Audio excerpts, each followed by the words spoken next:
আজকে আমি যে বিষয়টা নিয়ে আলোচনা করতে চলেছি সেটার প্রথমেই রয়েছে বর্তনীতে তড়িৎ কোষের সংযোগ।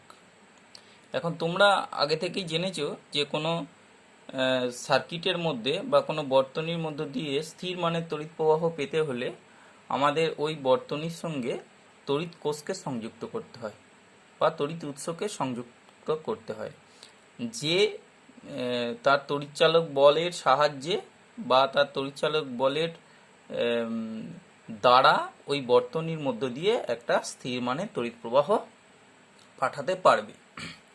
এখন বর্তনীতে তড়িৎ কোষ যখন আমরা সংযুক্ত করি তখন ওই তড়িৎ কোষের যে তড়িৎচালক বল থাকে সেই তড়িৎচালক বলটার সমস্তটাই কি ওই বর্তনীর বাইরের যে সার্কিট রয়েছে, অর্থাৎ যেটাকে আমরা বহির্বর্তনী বলছি, তা সেই বহির্বর্তনীতে বিভব প্রভেদ হিসাবে পেয়ে থাকি নাকি অন্য কোনো ব্যাপার ঘটে থাকে, সেটা নিয়ে আমাদের আলোচনার বিষয়।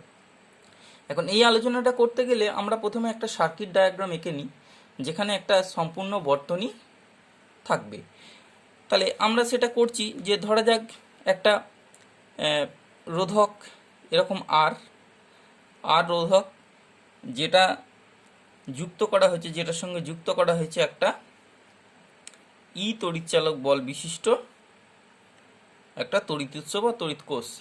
এটার তড়িৎচালক বল ই এবং এটা প্লাস এটা মাইনাস, আর রোধক এর মধ্য দিয়ে ধরে নিলাম একটা স্থির মানের তড়িৎ প্রবাহ আই প্রবাহিত হচ্ছে। এখন এই যে বর্তনীটা অঙ্কন করা হয়েছে, এখানে দেখানো হয়েছে যে আর একটা রোধক, এছাড়া যে পরিবাহী তার দিয়ে আমরা আর রোধকটাকে যুক্ত করেছি এই তড়িৎ কোষের সঙ্গে, সেই পরিবাহী তারটার রোধ নগণ্য হিসাবে আমরা ধরে নেব। যে কোনো ক্ষেত্রেই আমাদের পরিবাহী তারের রোধ নগণ্য হিসাবেই আমরা ধরে থাকি, যদিও সেটা নগণ্য নয়। তাহলে এক্ষেত্রেও আমরা তারের কোনো রোধ নেই বলেই ধরে নেব। তাহলে এই বর্তনীতে বহির্বর্তনীতে একটা রোধ রয়েছে। এখন যে ঘটনাটা ঘটে, এখানে যে তড়িৎ প্রবাহটা ঘটে সেটা কোষের ধনাত্মক মেরু থেকে তড়িৎ প্রবাহ বহির্বর্তনীতে ঋণাত্মক মেরুর দিকে যায়, কিন্তু কোষের ভেতরে যে ঘটনা ঘটে সেটা হচ্ছে ঋণাত্মক মেরু থেকে তড়িৎ প্রবাহ ধনাত্মক মেরুর দিকে প্রবাহিত হয়। এখন কোষের ভেতরে যখন ঋণাত্মক মেরু থেকে ধনাত্মক মেরুর দিকে তড়িৎ প্রবাহ ঘটে, তখন কোষের যে উপাদান, অর্থাৎ কোষ তৈরির জন্য যে সমস্ত উপাদানগুলো ব্যবহৃত হয়েছে, সেই উপাদানের মধ্য দিয়ে যখন তড়িৎটা প্রবাহিত হতে থাকে বা তড়িৎ প্রবাহ হয়ে থাকে, তখন সেই তড়িৎ প্রবাহ কিছুটা বাধাপ্রাপ্ত হয়, অর্থাৎ কোষের অভ্যন্তরে একটা রোধ সৃষ্টি হয়ে যায়, যাকে আমরা বলে থাকি যে কোষের আভ্যন্তরীণ রোধ। যে কোনো কোষের একটা আভ্যন্তরীণ রোধ থাকবেই, এবং সেই আভ্যন্তরীণ রোধটাকে আমরা এখানে স্মল আর ধরে নিচ্ছি। স্মল আর, ছোট হাতের আর দিয়ে আমরা এখানে প্রকাশ করছি। অর্থাৎ এক্ষেত্রে ছোট হাতের আর যেটা, সেটা হলো কোষের অভ্যন্তরীণ রোধ। অভ্যন্তরীণ রোধ। তাহলে এই রোধটা সৃষ্টি হলো কি করে? এইটা হচ্ছে যখন কোষের ভেতর দিয়ে তড়িৎ প্রবাহ ঘটে ঋণাত্মক মেরু থেকে ধনাত্মক মেরুর দিকে, তখন কোষ তড়িৎ প্রবাহটাকে বাধা দান করে। সেই বাধা দান করার জন্য যে রোধটা উৎপন্ন হয় সেটাকেই আমরা কোষের আভ্যন্তরীণ রোধ বলে থাকি। ঠিক আছে? অর্থাৎ এখানে আমি একটু লিখে নিচ্ছি যে কোষের ঋণাত্মক মেরু থেকে ধনাত্মক মেরুতে কোষের মধ্য দিয়ে কোষের ভিতর তড়িৎ প্রবাহ হওয়ার সময় কোষের উপাদান কর্তৃক তড়িৎ প্রবাহ বাধাপ্রাপ্ত হয়, যার ফলে একটি রোধের সৃষ্টি হয়। এই রোধকেই কোষের অভ্যন্তরীণ রোধ এটাকে ছোট হাতের আর রোধ বলা হয়। ঠিক আছে, তাহলে এখন আমাদের এই যে সার্কিটটা তৈরি হয়েছে, এই সার্কিটে আমরা এখন দুটো রোধকে দেখতে পাচ্ছি। একটা হচ্ছে ছোট হাতের আর দিয়ে প্রকাশ করা হয়েছে কোষের অভ্যন্তরীণ রোধ, এবং বহির্বর্তনীতে একটা রোধক যুক্ত করা হয়েছে ক্যাপিটাল আর, যার মান, রোধের মানটা হচ্ছে ক্যাপিটাল আর। বাকি আর কোনো সার্কিটে কোনো রোধ নেই। এবং এখানে এটাও মনে রাখতে হবে যে এই কোষের অভ্যন্তরীণ রোধটার সঙ্গে এই বহির্বর্তনী রোধ কিন্তু শ্রেণী সমবায়ে রয়েছে, শ্রেণী সমবায়ে। তাহলে শ্রেণী সমবায়ে থাকার ফলে এই বর্তনীটার, সমগ্র বর্তনীটার তুল্য রোধ হবে কিন্তু শ্রেণী সমবায়ে যা নিয়ম সেই অনুযায়ী, অর্থাৎ এই ক্যাপিটাল আর প্লাস স্মল আর, এই দুটোর যোগফল দিয়ে কিন্তু এই বর্তনীর তুল্য রোধ হবে। এখন এই বর্তনীতে যেহেতু ই তড়িৎচালক বলের কোষটা যুক্ত করা রয়েছে এবং আই তড়িৎ প্রবাহিত হচ্ছে ওর মধ্য দিয়ে, তাহলে আমরা তড়িৎ প্রবাহের যে সংজ্ঞা রয়েছে, যেভাবে আমরা তড়িৎ প্রবাহ মাত্রা বা তড়িৎ প্রবাহকে বের করে থাকি, সেই হিসেব অনুযায়ী আমরা এখানে বের করতে পারবো যে তড়িৎ প্রবাহ মাত্রা, যেটাকে ক্যাপিটাল আই দিয়ে প্রকাশ করছি, ইজ ইকুয়াল টু তড়িৎচালক বল, কোষের তড়িৎচালক বল আর কি, তড়িৎচালক বল ডিভাইডেড বাই বর্তনীর মোট তুল্য রোধ। এখন তুল্য রোধ বলেইছি শ্রেণী সমবায় যেহেতু আছে, তাহলে capital R plus small R হবে। তাহলে I is equal to, or I is equal to, বা I is equal to E তড়িৎচালক বল divided by R plus R, যেখানে আর প্লাস আর হলো বর্তনীর তুল্য রোধ। ঠিক আছে, যেহেতু শ্রেণী সমবায়ে আছে আর, আর এবং স্মল আর, ক্যাপিটাল এবং স্মল আর, তাহলে এখান থেকে আমরা পেয়ে যাব or E is equal to I capital R plus I small R. ঠিক আছে, এবার এখানে একটু জিনিস, এখানে আমাদের একটা জিনিস ভাবার রয়েছে যে আমরা যদি ধরে নিই এই যে রোধটার দুই প্রান্ত, আমি ধরে নিলাম এখানটা একটা বিন্দু এ বিন্দু দিলাম, এটা একটা বি বিন্দু, অর্থাৎ বহির্বর্তনীতে যে দুটো বিন্দুর মধ্যবর্তী স্থানে আমরা রোধক আর যুক্ত করেছি সেটা এ বি বিন্দু ধরলাম। তাহলে এখন এ বি বিন্দুর দুই প্রান্তের যদি বিভব পার্থক্যকে আমরা ভি ধরে থাকি, তাহলে এর মধ্যে যে মানে ভিভি বিভবের জন্য ভি সমান আই আর সূত্র অনুযায়ী আমরা এখানে যে বিভবটা ড্রপ হয়ে রয়েছে, তাহলে ভি ইজ ইকুয়াল টু আমরা আই ইন্টু আর করতে পারি, আই আর, অর্থাৎ আই আর যে বিভব পার্থক্য সেটা কিন্তু অ্যাকচুয়ালি বহির্বর্তনীর বিভব পার্থক্য। মানে কোষের দ্বারা বহির্বর্তনীতে যে বিভব পার্থক্যটা দেওয়া হচ্ছে সেটা হচ্ছে আই ইন্টু আর। অর্থাৎ আমরা এখানে আর একটু লিখে নিলে এটাকে লিখতে পারি এরকম, or E is equal to V plus I R, যেখানে ভি সমান আই ক্যাপিটাল আর সমান হচ্ছে বহির্বর্তনীর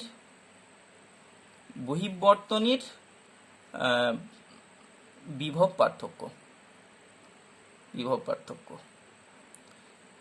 অর্থাৎ আর রোধের দুই প্রান্তের যে বিভব পার্থক্য সেটাই কিন্তু বহির্বর্তনীর বিভব পার্থক্য, সেটাকেই আমরা ক্যাপিটাল ভি দিয়ে প্রকাশ করছি, এবং সেটাই হবে আই ইন্টু আর, কারণ এর মধ্য দিয়ে, আর রোধের মধ্য দিয়ে আই তড়িৎ প্রবাহ হচ্ছে। তাহলে ভি সমান আই আর থেকে আমরা পেয়ে গেলাম V is equal to I R. Or এখান থেকে আমরা তাহলে বহির্বর্তনী রোধ ভি ইজ ইকাল টু আমরা পেয়ে যাচ্ছি দেখো ই মাইনাস আই আর, এই সম্পর্কটা আমরা এখান থেকে পেলাম। অর্থাৎ বহির্বর্তনীর যে বিভব পার্থক্য, কোষ কর্তৃক বহির্বর্তনীতে যে বিভব পার্থক্যটা ঘটে থাকছে সেটা ইজ ইকাল টু তড়িৎচালক বল মাইনাস আই ইন্টু আর। এবার এই যে আই আরটা দেখতে পাচ্ছ, আই আর এর ক্ষেত্রে কি রয়েছে, আই তড়িৎ প্রবাহ এবং আর কোষের অভ্যন্তরীণ রোধ, অর্থাৎ কোষের অভ্যন্তরে আর রোধের জন্য আই তড়িৎ প্রবাহ কর্তৃক যে বিভব ড্রপ হয়ে যাচ্ছে, বা যে বিভব পার্থক্যটা এখানে কাজে লাগছে, বা কোষের দুই প্রান্তে যে বিভব পার্থক্যটা থেকে যাচ্ছে সেটা হচ্ছে আই আর। এবং এই যে আই আরটা এখানে, এই সম্পর্কটা থেকেই বুঝতে পারা যাচ্ছে যে বহির্বর্তনী বিভব পার্থক্য মানটা কিন্তু তড়িৎচালক বলের সমান নয়, তড়িৎচালক বলের চেয়ে কম, কারণ তড়িৎচালক বল থেকে আই আরটা বাদ দিলে তবেই সেটা বহির্বর্তনীতে বিভব পার্থক্য হিসাবে আমরা পাচ্ছি। অর্থাৎ একটা কোষের তড়িৎচালক বল সম্পূর্ণরূপে বহির্বর্তনীতে আমরা পাচ্ছি না, সেই তড়িৎচালক বলের কিছুটা অংশ কম করে আমরা বহির্বর্তনীতে পাচ্ছি, এবং যে অংশটা আমরা বহির্বর্তনীতে পাচ্ছি না সেটা হচ্ছে আই ইন্টু স্মল আর। এই যে আই আর পরিমাণ বিভব, যেটা আমরা বহির্বর্তনীতে পাচ্ছি না এটাকেই আমরা বলবো কোষের আভ্যন্তরীণ বিভব পতন বা নষ্ট ভোল্ট। অর্থাৎ এই পরিমাণ বিভব পার্থক্য বা এই পরিমাণ ভোল্টেজ আমরা বহির্বর্তনীতে কোনোভাবেই পাচ্ছি না। তা বহির্বর্তনীতে না পাওয়ার জন্য এটা আমাদের কোনো কাজে আসছে না, সেই জন্য এটাকে আমরা নষ্ট ভোল্ট বলবো। অর্থাৎ এরকম আর কি মনে করার মতন যে এই ভোল্টেজটা নষ্ট হয়ে যাচ্ছে, কোষের ভেতরেই রয়ে যাচ্ছে, যেটা আমরা বহির্বর্তনীতে কোনোভাবেই কাজে লাগাতে পারছি না। সেই জন্য এই আইআর এইটাকে আমরা বলবো কোষের অভ্যন্তরীণ বিভব পতন বা নষ্ট ভোল্ট। ঠিক আছে, তাহলে এই আইআর পরিমাণ বিভব পার্থক্য কোষের আমরা বাইরে পাচ্ছি না, সেই জন্যই ভি ইজ ইকুয়াল টু ই হতে পারছে না। ঠিক আছে, তাহলে এইখান থেকে আমরা নষ্ট ভোল্টের একটা সংজ্ঞা লিখতে পারি এরকম, নষ্ট ভোল্ট সেটা কি একটু লিখে নিই। দেখো, নষ্ট ভোল্টের একটা সংজ্ঞা: কোনো কোষের সমগ্র তড়িৎচালক বল বহির্বর্তনীতে বিভব প্রভেদ হিসাবে পাওয়া যায় না। কোষের অভ্যন্তরীণ রোধের জন্য কোষের ভিতরেই কিছু পরিমাণ বিভব নষ্ট হয়, একেই কোষের অভ্যন্তরীণ বিভব পতন বা নষ্ট ভোল্ট বলা হয়। ঠিক আছে, তাহলে নষ্ট ভোল্টের সংজ্ঞা হিসাবে আমরা এইভাবে লিখতে পারি এবং আইডিয়াটা আমরা নিয়ে নিলাম। এখন আমরা যেটা নিয়ে আলোচনা করব সেটা হচ্ছে ভোল্টেজ উৎস, ভোল্টেজ উৎস হিসাবে একটা তড়িৎ কোষ কিভাবে কাজ করবে ভোল্টেজ উৎস হিসাবে, সেটা বোঝানোর জন্য আমরা একটা সার্কিট এখানে প্রথমে অঙ্কন করে নিচ্ছি। ওই আগের সার্কিটটাই, শুধু রোধটাকে আমরা একটা পরিবর্তনশীল রোধ হিসাবে ব্যবহার করব। ধরে যাক এখানে একটা পরিবর্তনশীল রোধ, তার সঙ্গে একটা তড়িৎচালক বল বিশিষ্ট একটা কোষ তড়িৎচালক বল এবং স্মল আর আভ্যন্তরীণ রোধ বিশিষ্ট একটা কোষকে আমরা একটা পরিবর্তনশীল রোধ আর এর সঙ্গে যুক্ত করেছি। এখন এক্ষেত্রে যদি এর মধ্য দিয়ে তড়িৎ প্রবাহ যায় এবং বহির্বর্তনীতে আর রোধকের দুই প্রান্তের যদি বিভব পার্থক্য ভি হয়ে থাকে, তাহলে আমরা যে সম্পর্কগুলো আগে থেকে পেয়েছি একই রকমই, যে আমরা ধরে নিলাম প্রথমে যে পুরো আর রোধটাই আমরা ব্যবহার করেছি, তাহলে আমরা এখান থেকে পাবো যে তড়িৎ প্রবাহ মাত্রা I = E divided by R plus R, এবং বহির্বর্তনীর যে বিভব পার্থক্য সেটা আমরা ভি ধরলে ভি = আমরা পেয়েছি I × R, ভি সমান IR, এর দুই প্রান্তের বিভব পার্থক্য ভি সমান IR। এবার যেহেতু এখান থেকে আমরা I বার করে নিয়েছি, তাহলে এই ভি = IR থেকে I এর জায়গায় আমরা এটা বসিয়ে নিতে পারি, তাহলে E by R plus R into R, এই আরটা রয়ে গেল। তাহলে এই দুটো সম্পর্ক আমরা এখান থেকে পেলাম, একটা I = E divided by R plus R, আর একটা V = E × R by R plus R. এখন দেখো এখানে আমরা দুটো কন্ডিশন অ্যাপ্লাই করব। প্রথম ক্ষেত্রে আমরা ধরে নিচ্ছি যে বহির্বর্তনীর রোধ is very very greater than আভ্যন্তরীণ যে রোধ রয়েছে, কোষের অভ্যন্তরীণ রোধ। অর্থাৎ আমরা যদি ধরে নিই যে R is very very greater than small R, তাহলে এই যে সম্পর্কটা আছে, এই যে সম্পর্কটা ভি হলে আমরা V = E R by R plus R সমান, এটাকে আমরা এইভাবে লিখে নিতে পারি ই ডিভাইডেড বাই এই আর দিয়ে ভাগ করে দিলে 1 প্লাস আর বাই আর। এই সম্পর্কটা ইজ নিয়ারলি ইকুয়াল টু হয়ে যাবে এর সঙ্গে সমান, কারণ যখন R is very very greater, capital R is very very greater than small R, তখন এই যে সম্পর্কটা দেখতে পাচ্ছ এইটা E divided by 1 plus R by R, এটা খুবই স্মল, কারণ R very very greater than R, এটা খুব স্মল হলে তাহলে ই ডিভাইডেড বাই 1 হিসাবে ধরা যেতে পারে এটাকে, তার মানে নিয়ারলি ইকুয়াল টু ই। অর্থাৎ আমরা বহির্বর্তনীর যে বিভব পতনটা দেখতে পাচ্ছি বা বহির্বর্তনীর যে বিভব পার্থক্য, বহির্বর্তনীতে যে রোধক তার দুই প্রান্তের যে বিভব পার্থক্য V is nearly equal two বা কাছাকাছি এর সঙ্গে প্রায় সমান, তড়িৎচালক বলের সঙ্গে সমান। অর্থাৎ কি এটা আমরা পেয়ে গেলাম, কি এখানে ধ্রুবক পেলাম, কি পেলাম এখান থেকে, অর্থাৎ আমাদের যখন বহির্বর্তনীর রোধ খুব বেশি হবে কোষের আভ্যন্তরীণ রোধ অপেক্ষা, তখন বহির্বর্তনীর রোধের ওপর কিন্তু বিভব পার্থক্যটা নির্ভর করবে না। তখন এই বহিঃবর্তনীতে যে বিভব পার্থক্যটা পাবো সেটা কিন্তু তড়িৎচালক বলের প্রায় সমান, এবং সেই তড়িৎচালক বলটা কিন্তু স্থির মানের। এটা একটু প্রথমে বলা উচিত ছিল যে এই কোষের তড়িৎচালক বলটা এবং আভ্যন্তরীণ রোধটা কিন্তু পরিবর্তনশীল নয়, এটা কিন্তু স্থির মানের। তাহলে আমরা দেখতে পাচ্ছি যে স্থির মানের একটা বিভব পার্থক্য আমরা এই রোধের দুই প্রান্তে পেয়ে যাব। এখন রোধটা যে মানেরই হোক, কারণ রোধের ওপর ডিপেন্ড করছে না, এটা রোধ ইন্ডিপেন্ডেন্ট একটা রাশি হয়ে দাঁড়াচ্ছে, সেই জন্য তখন আমরা বলবো যে এটা একটা ভোল্টেজ উৎস হিসাবে কাজ করে যাচ্ছে। এই যে ভিজিক্যাল টু ই তখন হয়ে যাবে, এবং তখন আমরা এটা বলবো যে এই কোষটা তখন একটা ভোল্টেজ উৎস হিসাবে কাজ করবে।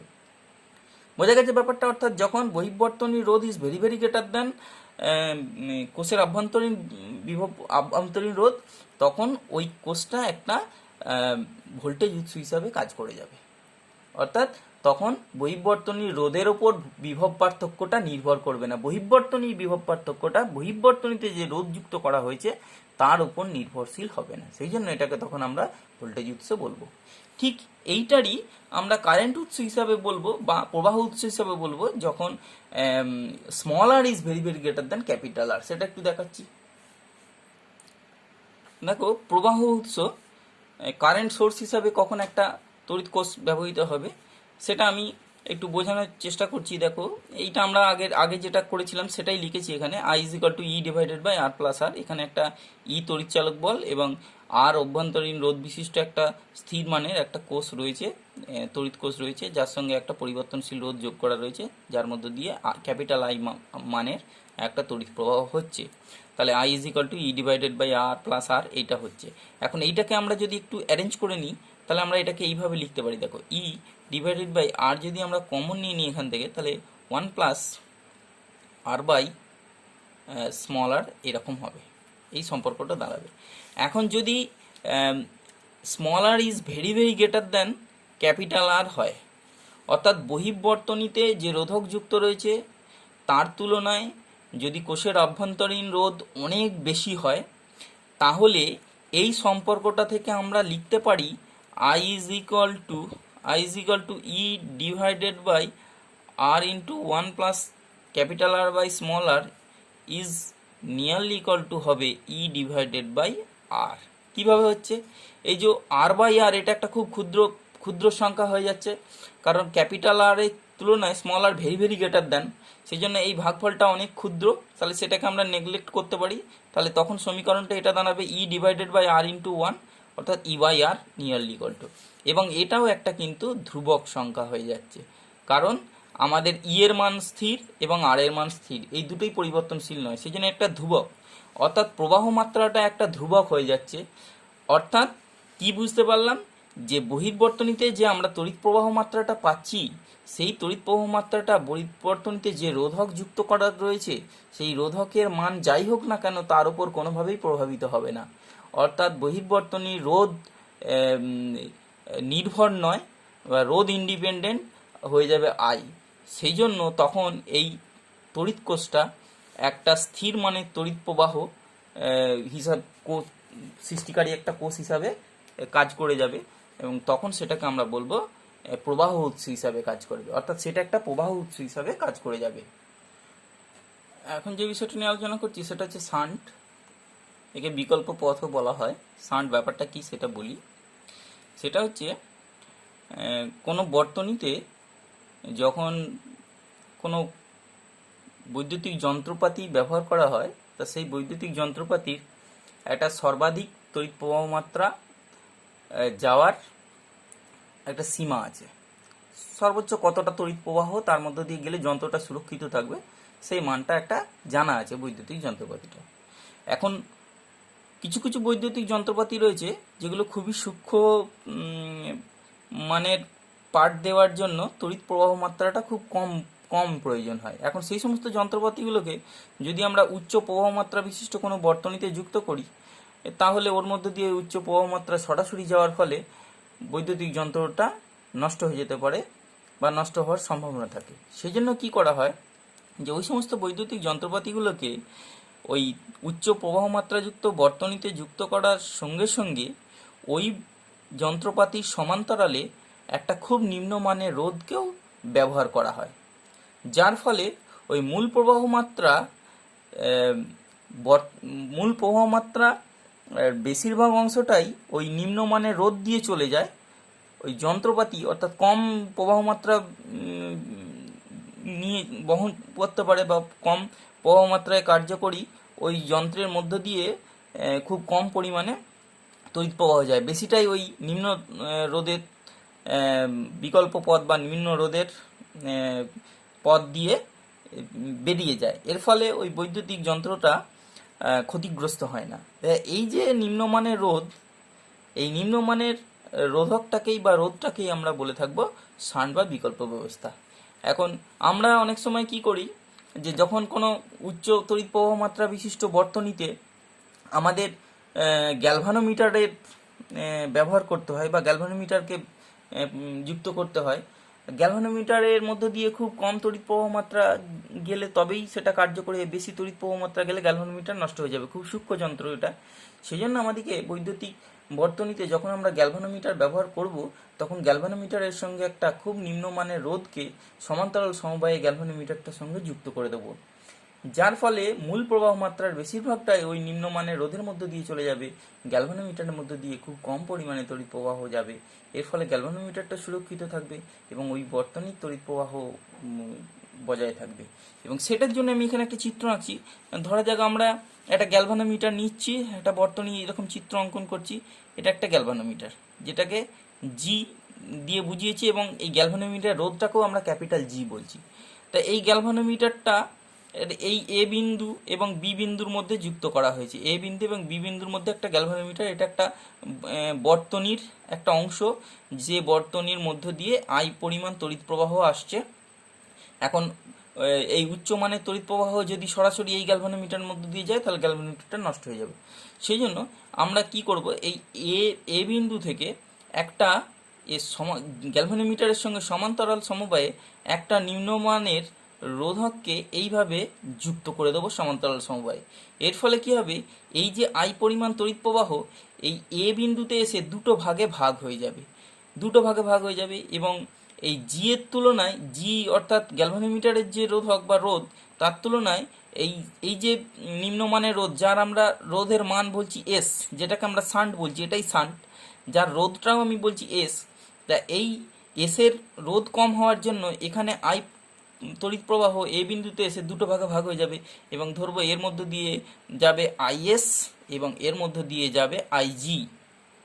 আইজি যাবে গ্যালভানোমিটারের মধ্য দিয়ে, আইএস যাবে এই শান্টের মধ্য দিয়ে, এবং যাওয়ার ফলে আবার বি বিন্দুতে মিলিত হয়ে আবার এখানে আই তড়িৎ প্রবাহ যাবে।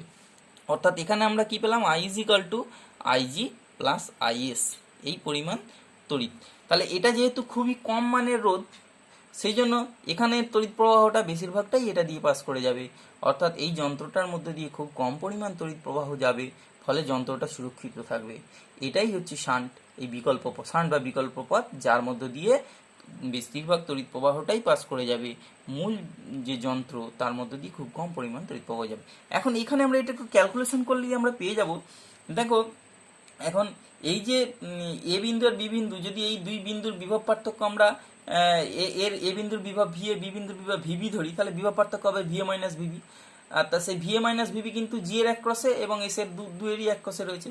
তাহলে এখন এই বর্তনীর যদি আমরা তুল্য রোধ বের করি, তুল্য রোধ হবে, এরা যেহেতু সমান্তরাল সমবায়ে রয়েছে এবং দুটো রোধ যেহেতু সমান্তরাল সমবায়ে রয়েছে, তাহলে রোধ দুটোর গুণফল বাই রোধ দুটোর যোগফল দিয়ে হবে এদের তুল্য রোধ।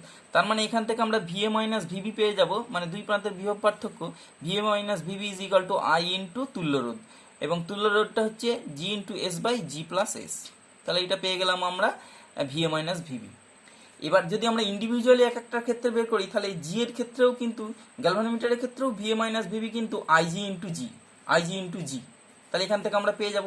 তাহলে এখান থেকে এরকম আমরা পেতে পারি, তাহলে or IG is equal to VA minus VB by capital জি।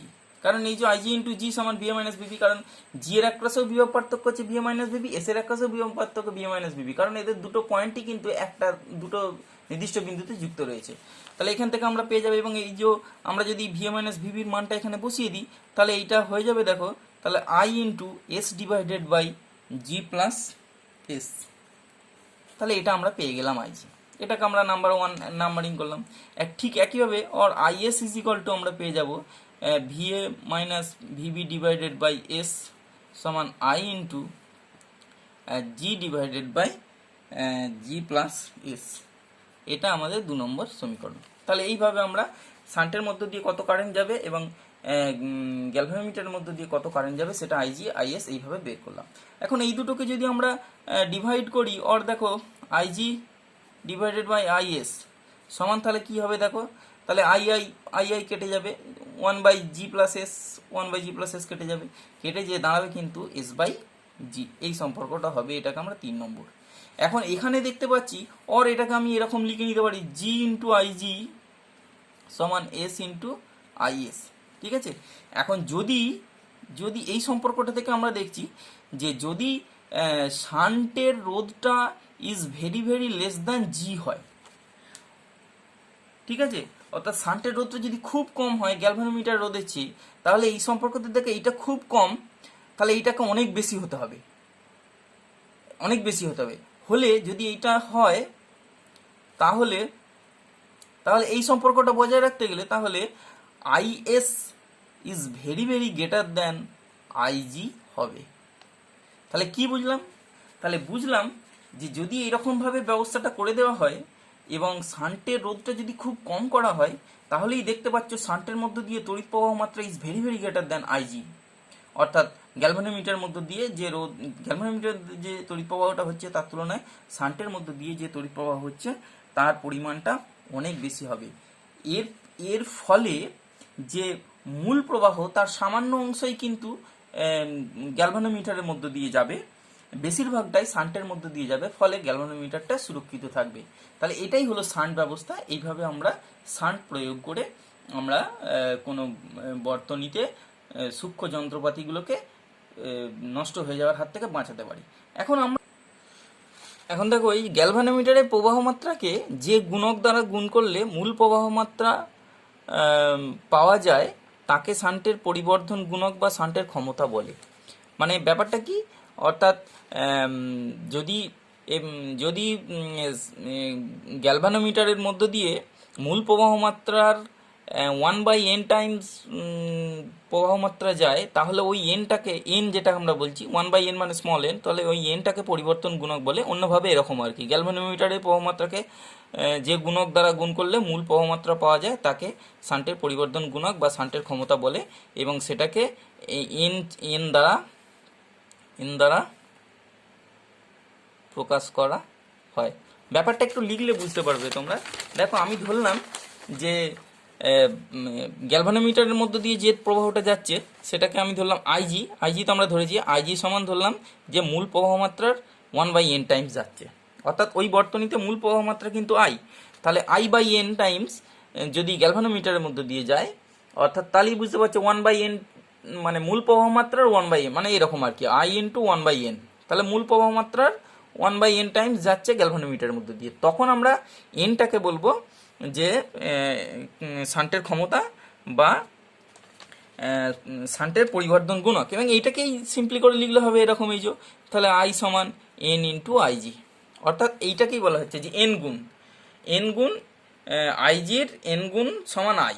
এটাই বলা হয়েছে যে গ্যালভানোমিটারের প্রবাহকে, এই যে গ্যালভানোমিটারের প্রবাহ মাত্রাকে যে গুণক দ্বারা গুণ করলে মূল প্রবাহ মাত্রা পাওয়া যায় তাকে শান্টের পরিবর্ধন গুণক বলে, ঠিক আছে। এই যে গ্যালভানোমিটারের প্রবাহ মাত্রাকে যে গুণক দ্বারা গুণ করলে মূল প্রবাহ মাত্রা পাওয়া যায় তাকে শান্টের পরিবর্তন গুণক বলে। তা সেটাই আমরা এখানে লিখেছি, দেখো এই যে I equal to N into IG. এখন এই I is equal two N into IG, এই যে সম্পর্কটা, এইটাকে আমরা লিখতে পারি অর এইটা ইজ ইকুয়াল টু আমরা লিখতে পারি যে সম্পর্কটা এখানে পেয়েছি, দেখো এই সম্পর্কটা থেকে আমরা লিখতে পারি, তাহলে আই ইজ ইকুয়াল টু এখান থেকে এইখানে যে সম্পর্কটা দেখতে পাচ্ছি, এই আই ইজ ইকুয়াল টু আমরা লিখতে পারি, দেখো IG into G plus S by S. এই যে জি প্লাস এস এর সঙ্গে গুণ হয়ে যাবে এবং বাই এস হয়ে যাবে, তখন আই ইজ ইকুয়াল টু হবে। তাহলে এই যে আই আমরা এখানে লিখেছি, তাহলে এই আই এর জায়গায় আমরা লিখতে পারি এন ইন্টু আইজি, এটা ঠিক আছে, এখান থেকে পেলাম। এবং এই সম্পর্কটা থেকে আমরা লিখতে পারি যে কি IG into G plus S by S. এই যে IG into G plus S by S I is equal to this পাবো। তাহলে আমরা এটা লিখতে পারি, বা এখান থেকে লিখতে পারি, দেখো তাহলে এন ইন্টু আইজি সমান IG into G plus S by S. তাহলে এখান থেকে এন সমান পি কি পেয়ে গেলাম, G plus S by S না। তাহলে এখান থেকে আমরা এন এর মানটা এইরকম পেয়ে গেলাম, N is equal to G plus S by S. এবং এইটাকে আমরা আরেকটু সিম্পলিফাই করে নিলে এরকম পাবো যে G by S is equal to হয়ে যাবে তখন এন মাইনাস ওয়ান। কীভাবে আসছে, এই যে G by S plus S by S is equal to one হয়ে যাবে। তাহলে G by S plus one is equal to N, তাহলে G by S is equal to N minus one. তাহলে এইটা আমরা পেয়ে গেলাম। আর এখান থেকে পেয়ে যাব, দেখো এস ইজ ইকাল টু উল্টে যদি নিই, এদিকটা যদি উল্টে নিই, তাহলে আমার হয়ে যাবে এটা G divided by N minus one. ঠিক আছে, তাহলে এই সম্পর্কটা আমরা এখান থেকে পেয়ে যাব। অর্থাৎ শান্টের রোধটা আমরা পেয়ে গেলাম। দেখো শান্টের রোধ S is equal to G divided by N minus one.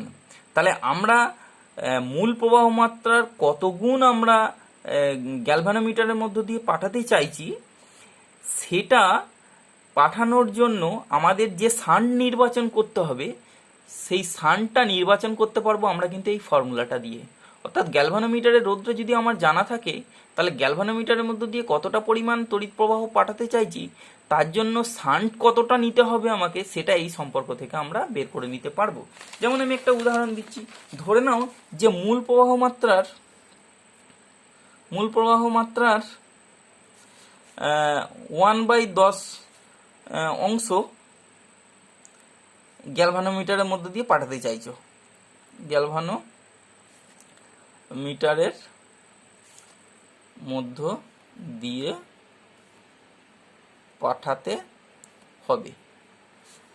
তাহলে এক্ষেত্রে আইজিটা কি হচ্ছে, এক্ষেত্রে আইজি হচ্ছে আই ডিভাইডেড বাই 10। এক্ষেত্রে আইজি হচ্ছে আই বাই 10 পাঠাতে চাইছি। তার মানে এখানে এন কি হলো, তাহলে অতএব এন, এক্ষেত্রে এন ইজ ইকাল টু কত হলো, 10। তাহলে এই সম্পর্ক থেকে এস কি হবে, তাহলে অতএব এস ইজ ইকাল টু, দেখো G divided by 10 minus 1 is equal to G by 9। তার মানে আমরা শান্ট নির্বাচন কতটা করতে চাইছি, সেটা হচ্ছে জি বাই 9। অর্থাৎ গ্যালভানোমিটারের যা রোধ, তার ডিভাইডেড বাই 9, তাকে 9 দিয়ে ভাগ করলে যে ভ্যালুটা হবে, সেইটাই আমরা শান্ট হিসাবে ব্যবহার করব। অর্থাৎ আমরা গ্যালভানোমিটারের মধ্য দিয়ে কতটা পরিমাণ তড়িৎ প্রবাহকে পাঠাতে চাইছি সম্পূর্ণরূপে, সেটা আমরা আগে থেকেই নির্ণয় করে নিতে পারবো। এই ক্যালকুলেশন, এই হিসেব থেকে আগে থেকে এই হিসেব করে নিয়ে আমরা সেই অনুযায়ী রোধ নির্বাচন করব, এবং সেই রোধটা ওখানে আমরা গ্যালভানোমিটারের সঙ্গে সমান্তরাল সমবায়ে যুক্ত করে দেবো। তাহলেই আমরা গ্যালভানোমিটারটাকে সুরক্ষিত রাখতে পারবো। আমাদের প্রয়োজন অনুযায়ী আমরা গ্যালভানোমিটারটাকে বিভিন্ন প্রবাহ মাত্রায় ব্যবহার করতে পারবো। এখন আমরা জাস্ট এটুকু দেখে নেবো। দেখো অ্যামিটার এবং ভোল্টমিটারের সংযোগ, অর্থাৎ বর্তনীতে আমরা যখন তড়িৎ প্রবাহ মাত্রা মাপি, তখন অ্যামিটার যন্ত্রের সাহায্যে মেপে থাকি, এবং যখন বর্তনীর কোনো রোধকের দুই প্রান্তে বিভব প্রভেদ মেপে থাকি, তখন আমরা ভোল্টমিটারে মেপে থাকি। অ্যামিটার এরকম সরাসরি অ্যাম্পিয়ার এককও হয়, মিলি অ্যাম্পিয়ার এককও, ভোল্টমিটারও তাই, মিলি ভোল্ট, মাইক্রোভোল্ট এবং ভোল্ট এককও হয়ে থাকে। তাহলে অ্যামিটারকে আমরা বর্তনীর সঙ্গে কিভাবে যুক্ত করব, সেটা হচ্ছে যে কোনো বর্তনীতে আমরা যখন তড়িৎ প্রবাহ মাত্রা মাপবো, তখন ওই বর্তনীর সঙ্গে শ্রেণী সমবায়ে আমরা অ্যামিটারকে এইভাবে যোগ করে দেবো। এইভাবে আমরা অ্যামিটার, এটাকে আমরা এ দিয়ে প্রকাশ করছি, এটা একটা অ্যামিটার। দেখো এই আর রোধ, তার সঙ্গে শ্রেণী সমবায়ে আমরা অ্যামিটারকে যোগ করে দিয়েছি। এখন এই অ্যামিটার যদি এইভাবে যোগ করে দিয়ে তড়িৎ প্রবাহ মাত্রা মাপা হয়, তাহলে একটা সমস্যা আছে। কি সমস্যা? সমস্যা হচ্ছে এই অ্যামিটারটা যখনই এর সঙ্গে যুক্ত করে দেওয়া হবে শ্রেণী সমবায়ে, তখন এই এই এই এই সমবায়ে রোধ বেড়ে যাবে। এই সমবায়ে রোধ বেড়ে যাবে, কারণ এর সঙ্গে অ্যামিটারের যে রোধ রয়েছে, সেই রোধটা এর সঙ্গে শ্রেণী সমবায়ে হয়ে যাবে, ফলে এই বর্তনীতে তড়িৎ প্রবাহ মাত্রা কমে যাবে। অর্থাৎ আমি যে অরিজিনাল প্রবাহ মাত্রা মাপতে চাইছি, সেই প্রবাহ মাত্রা আমি অ্যামিটারের সাহায্যে পাবো না, কম পাবো। সেই জন্য কী করতে হয়, এই অ্যামিটারটাকে খুব ক্ষুদ্র রোধ বিশিষ্ট, মানে খুব অল্প রোধের একটা অ্যামিটার নিতে হয়, বা অ্যামিটারের রোধটা খুব ক্ষুদ্র হয়, এবং যেটা বর্তনীতে শ্রেণী সমবায়ে যুক্ত থাকে। তাহলে অ্যামিটার ব্যাপারটা কি, যে অ্যামিটার হলো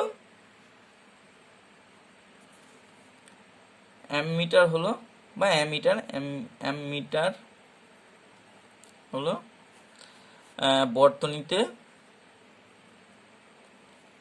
যুক্ত খুব খুব ক্ষুদ্র রোধের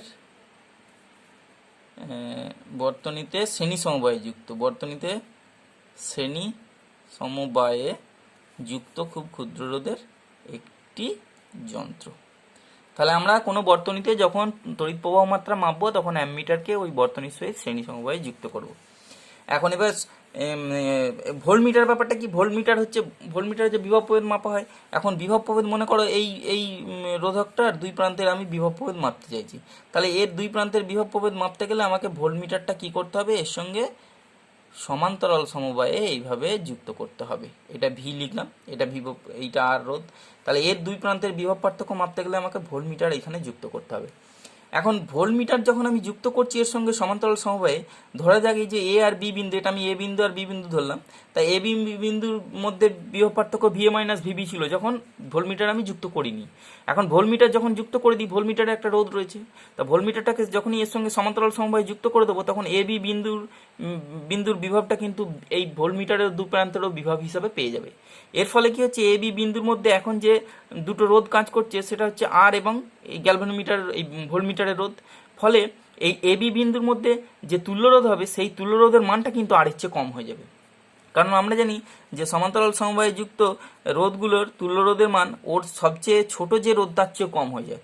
ফলে এই ভোল্টমিটার এবং এই রোধের তুল্যরোধটা কম হয়ে যাওয়ার ফলে এই রোধের মধ্য দিয়ে তড়িৎ প্রবাহ মাত্রা, কার্যকরী তড়িৎ প্রবাহ মাত্রা বেড়ে যাবে, অর্থাৎ এই দুই প্রান্তের বিভব পার্থক্যটা বেড়ে যাবে। তাহলে বিভব পার্থক্যটা বেড়ে যাওয়ার ফলে সমস্যা, আমরা বিভব পার্থক্য আর এর একশে অরিজিনাল মাপতে চাইছি কিন্তু ভোল্টমিটার লাগানোর ফলে এর দুই প্রান্তের বিভব পার্থক্যটা বেড়ে গেল, তাহলে সমস্যা। সেই জন্য করা হয় কি, যে ভোল্টমিটারটাকে একটা উচ্চ রোধ বিশিষ্ট একটি যন্ত্র, যাকে